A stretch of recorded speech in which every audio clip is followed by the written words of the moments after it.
El día de hoy voy a hablar en relación a la farmacocinética, la parte de absorción.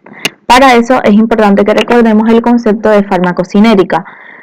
La farmacocinética podemos decir que es un capítulo de la farmacología o una parte de la farmacología que lo que hace es que estudia la absorción, la distribución, el metabolismo y la excreción de las drogas. De cierta forma podemos decir que lo que hace es que estudia lo que el cuerpo le hace a la droga. ¿Por qué? Porque ¿qué es lo que le hace el cuerpo a la droga? Bueno, el cuerpo la absorbe, la distribuye, la metaboliza y por último la excreta. Entonces, en esta presentación vamos a hablar solamente de la parte de absorción, obviamente de las drogas. Primero que todo, es importante saber que existen distintas vías de administración de las drogas. Tenemos que existe la vía enteral, parenteral y tenemos otras dos vías que son la vía pulmonar y la tópica. Dentro del grupo de la vía enteral vamos a encontrar la oral de acción prolongada, la sublingual y la rectal. Cada una de estas vías tiene ventajas y desventajas. Por ejemplo, si hablamos de la vía oral, dentro de sus ventajas podemos mencionar que es cómoda, segura, es económica, también pues nos proporciona una buena absorción para drogas liposolubles. Y si hablamos de sus desventajas, en este caso podemos mencionar la cooperación irregular que puede producir irritación, puede sufrir el efecto del primer paso y también, bueno, que no se le puede administrar a personas que tengan, por ejemplo, vómitos. Entonces, cada una de las vías que utilicemos es importante siempre tener en cuenta cuál va a ser su ventaja y cuáles van a ser sus desventajas. Ahora, dentro del grupo de las vías parenterales, vamos a encontrar la endovenosa, la intramuscular, la subcutánea, la intraarterial, la intratecal y la intraperitoneal. Es importante saber que, por ejemplo, lo que es la vía intraarterial, intratecal y la intraperitoneal, más que todo se utilizan en lo que serían los estudios diagnósticos por imágenes. Y bueno, luego tenemos las otras dos vías que son la pulmonar y la tópica. Entonces, ahora, si hablamos específicamente en cuanto a la absorción, es importante conocer su definición. La absorción la podemos definir como el grado y la velocidad en que una droga deja su sitio de administración para llegar a la circulación. Cuando nosotros decimos grado, esto hace referencia al número de partículas, obviamente al número de partículas de esa droga. Ahora, cuando nosotros decimos velocidad, esto hace referencia a las partículas sobre el tiempo. Entonces, como ejemplo, podemos mencionar el diazepam. ¿Qué pasa con el diazepam? Bueno, el diazepam es un fármaco que está dentro de un grupo que se llama las benzodiazepinas. Este diazepam se utiliza para muchas cosas, pero uno de sus usos más famosos es que este diazepam es un hipnótico, o sea, induce farmacológicamente el sueño. Y en cuanto a su absorción, lo que sucede es que se absorbe al 100%, pero la velocidad en que llega a la sangre es variable. O sea, cuando yo digo que se absorbe al 100%, eso quiere decir que todas las moléculas llegan a la sangre. Y lo que va a pasar es que la velocidad en que obviamente esas moléculas llegan a la sangre es variable. Y eso es así, ¿por qué? O sea, va a ser así por una razón que es lógica, que es el hecho de que todos los organismos no absorben a la misma velocidad. O sea, podríamos decir que de cierta forma cada uno absorbe a su manera. Entonces, si por ejemplo tenemos 3 personas y las 3 personas toman diazepam y esas 3 personas toman la misma dosis, por ejemplo 10 miligramos, puede pasar que, por ejemplo, una persona diga que para dormirse a las 11 de la noche tiene que tomar el diazepam a las 10:30. Entonces, podríamos decir que esa persona, en esa persona el diazepam lo que hace es que actúa rápido. Ahora, si la otra persona nos dice que para dormirse a las 11 de la noche tiene que tomar el diazepam a las 9, obviamente para que a las 11 tenga sueño, ¿qué va a pasar? Que acá obviamente el diazepam tarda un poco más en hacer su efecto, podríamos decir. Y si por ejemplo otra persona nos dice que para dormir a las 11 de la noche tiene que tomarse el diazepam a las 6 de la tarde, ¿qué va a pasar? Que obviamente ahí en esa persona la droga hace efecto aún más tarde, o sea, tarda aún más en hacerle efecto. Entonces, ¿qué va a pasar? Que si nosotros tenemos en cuenta eso, la persona que lo toma a las 10:30 para dormirse a las 11, podríamos decir que ese paciente es el que absorbe rápido el fármaco, y eso se llama hiperreactivo o población hiperreactiva. Ahora, en cuanto a la persona que lo toma a las 9 para dormirse a las 11, eso es lo que pasa en la mayoría de la población, y eso obviamente lo vamos a llamar población media. Ahora, si hablamos en relación a la persona que lo toma a las 6 y se duerme a las 11, podríamos decir que ese paciente es el que absorbe despacio el fármaco, y eso se llama hiporreactivo o población hiporreactiva. Entonces es importante conocer esos dos conceptos. Cuando hablamos de población hiperreactiva, estamos hablando de la población que absorbe rápido el fármaco y por lo tanto su efecto es más rápido. Ahora, si hablamos de la población hiporreactiva, esta va a ser la población que absorbe lento el fármaco y por lo tanto su efecto va a tardar más. Bien, teniendo en cuenta lo anterior, por ejemplo, si nosotros trazamos la concentración de un fármaco en función del tiempo, obviamente va a ser la concentración plasmática en función del tiempo. Si miramos bien acá esta imagen, podemos ver que la intravenosa hace más rápido el efecto en relación a las otras vías. ¿Por qué?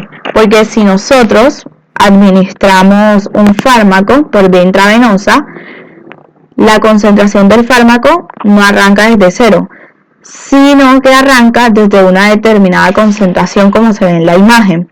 ¿Y qué va a pasar? Que a medida que va pasando el tiempo, la concentración del fármaco va a ir disminuyendo. ¿Por qué? Porque el fármaco se va a ir metabolizando y eliminándose.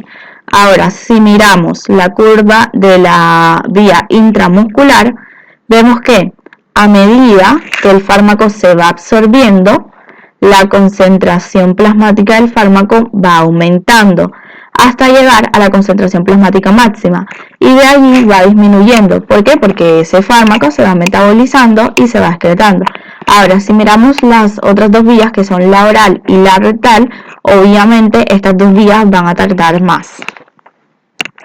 También es importante que nosotros conozcamos que existen distintos factores que pueden modificar la absorción. Dentro de esos factores podemos hablar de la circulación, la concentración del fármaco, la superficie y el vehículo. Entonces, ¿qué va a pasar? Que tenemos que esos factores pueden aumentar o disminuir la absorción. Si hablamos de la circulación, tenemos que los factores que aumentan la absorción desde el punto de vista de la circulación son la inflamación, la vasodilatación, los mesajes, la frotación y los vendajes. Y los factores que disminuyen la absorción desde el punto de vista de la circulación son, por ejemplo, la vasoconstricción, la diabetes y el shock, también podemos decirlo. Entonces, para razonar, les voy a dar un ejemplo.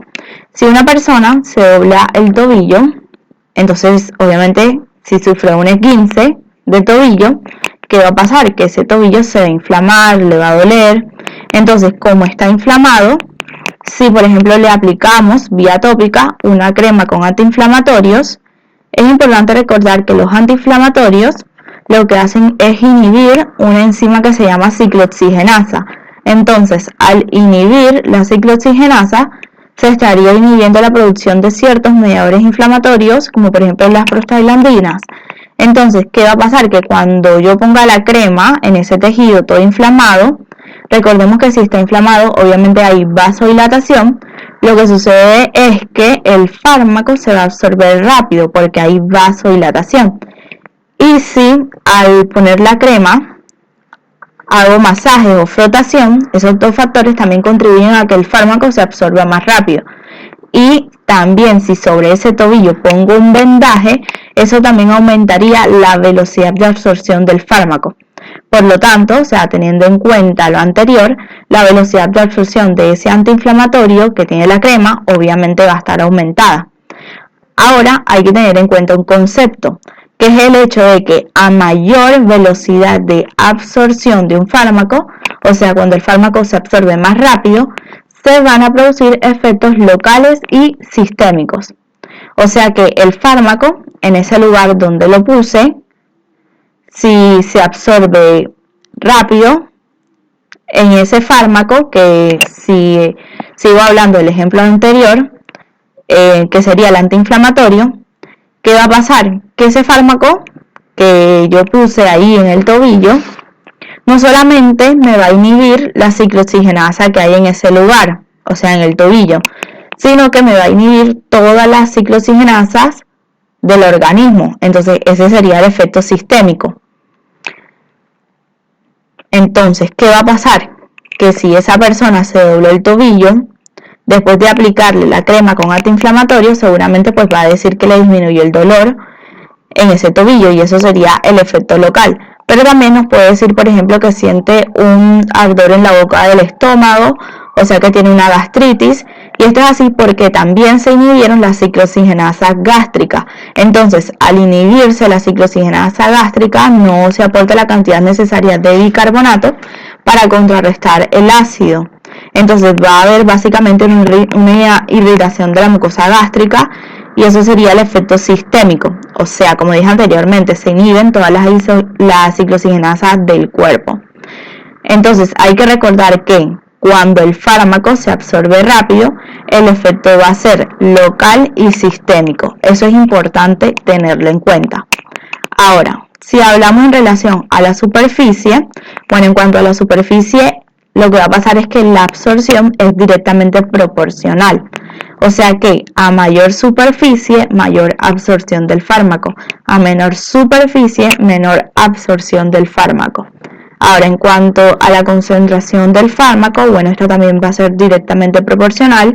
Es decir, que a mayor concentración del fármaco, mayor absorción del fármaco, y a menor concentración del fármaco, menor absorción del fármaco.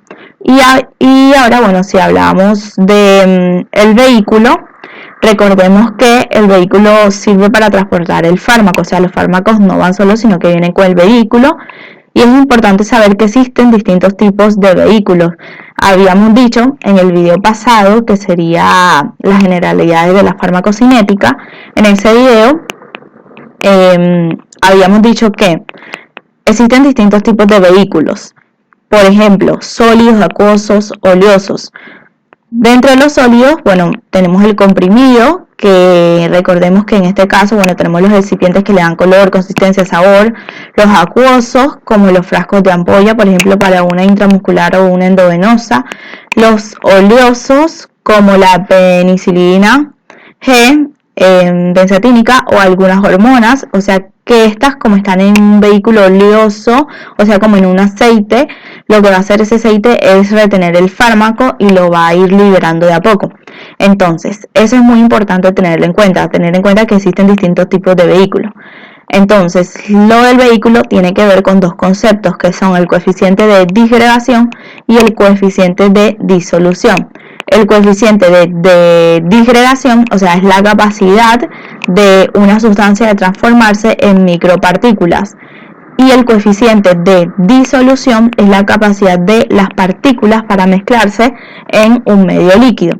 O sea que cuando hablamos de coeficiente de disgregación, es como si yo tuviera un fármaco y lo quisiera romper en miles de pedazos, o sea, lo rompo en miles de pedazos. Y si hablo de coeficiente de disolución, es cuando, si ahora, o sea, todos esos miles de pedazos, lo que quiero ahora es que se disuelvan, y para eso lo mezclo en un medio líquido.